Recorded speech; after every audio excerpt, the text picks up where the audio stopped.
Hey, good afternoon, everybody. It's Mike with smartoptiontrading.com. It's Friday, December 16th, and this is the weekly recap. If you want to join us, link in the description below. Come to smartoptiontrading.com, click on live trading alerts and joining us for $25 for the first 30 days.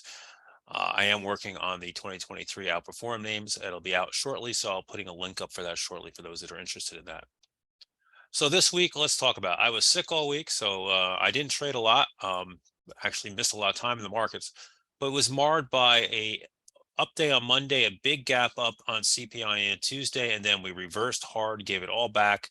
The Fed on Wednesday, Fed came out on Wednesday, and again, one thing I keep telling my members here is the Fed is no longer our friend. The Fed is not a friend of the market anymore. The Fed is out fending for themselves. They're trying to deflect the damage they have done and the problem they have created, and they want to blame everybody else but themselves for it, and they still think they can and then tell everybody they can fix this. So here's your Fed meeting. Powell, they were more hawkish than expected. Gap down yesterday, closed on the lows at the bottom of the Bollinger Band. Gap down today, pushed all the way down here into this big gap. Technically, depending on who you are, you could say you filled it to the wick. I say the close to fill this gap is actually all the way down at the close here. The close of the previous candle at 374.13. But here's what you need to know: 4 big down days in a row where we got extended to the downside, well out of the Bollinger Band, 12 handles off of the 13 handles off of the 8-day, and now we're bouncing back here into the close. Why? Because this market's not interested in trying to create panic. This market all year long has been about they sell relentlessly into strength, but every time they start to get to that point where we can get panic, they take their foot off the the gas and allow buyers to come in and buy it back up. Hint, that's retail. Okay. So here we are going into today was pretty much the last big trading day of the year. We got 2 weeks left. Next week, 4.5 days, half-day session on Friday. The week after, 4 days. Markets are closed for 26th for Christmas. We have GDP on Thursday morning. We have PCE on Friday. So we got 2 big data points next week. Got some other data on Friday as well, but those are the big ones.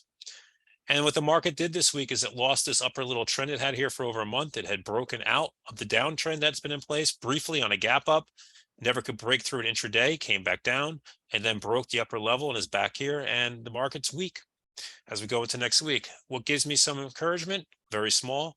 The oscillators, -164, -175, are getting into that oversold area that maybe we can get a decent bounce out of it. But overall, this market remains weak. This bounce here late today is actually annoying.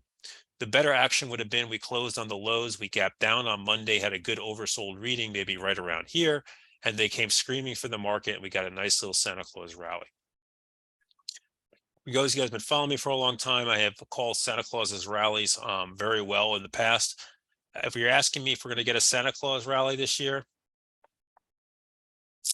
maybe, but not much of one. I don't think anything is going to be powerful enough that's going to take out this downtrend. So any Santa Claus rally we get, I think it goes to this downtrend and then we stop from there.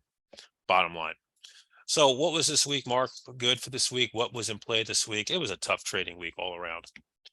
Let's just open it up. A lot of names are just getting pummeled. And this is not retail selling, and this is not just tax loss selling. This is relentless institutional selling.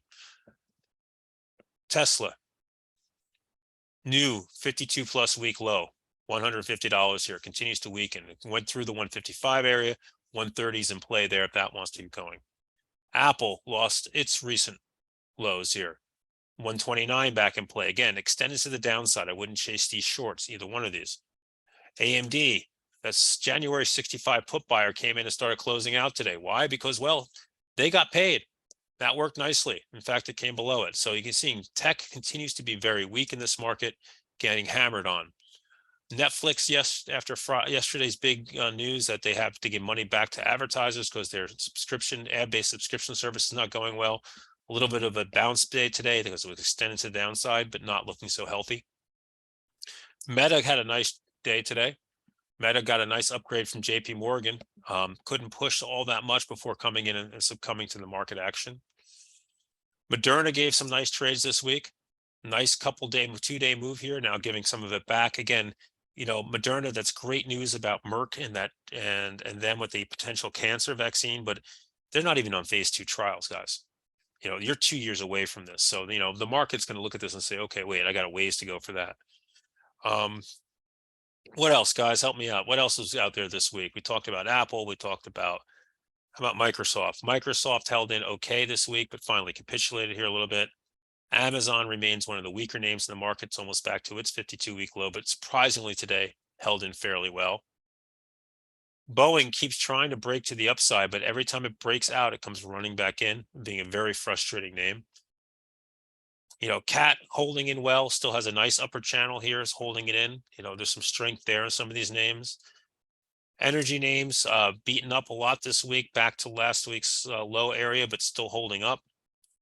Again, there's just not a lot in this market that's working right now, and that's the problem. So, we go into next week. Typically, it's a very bullish week. Monday, the next 2 weeks, typically low volume, bullish weeks. That said, we'll see here. I'll do charts over the weekend. And we'll see where we're at, take a closer look at things. But, it's definitely a situation to be careful on. If you're short-minded, shorting pop seems to be the thing to do.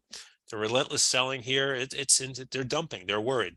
The market is worried about a bigger recession than anybody's thinking, even though the analysts for these companies are saying differently. And then that's my read on it. And I wish you guys a wonderful, wonderful weekend. Happy holidays, guys. I'll be with you guys all next week. If you want to join us, smartoptiontrading.com, link in the description below, and I'll catch you guys in the room bright and early on Monday morning. Thanks for putting up with me sneezing, coughing, fits, and needing lots of rest.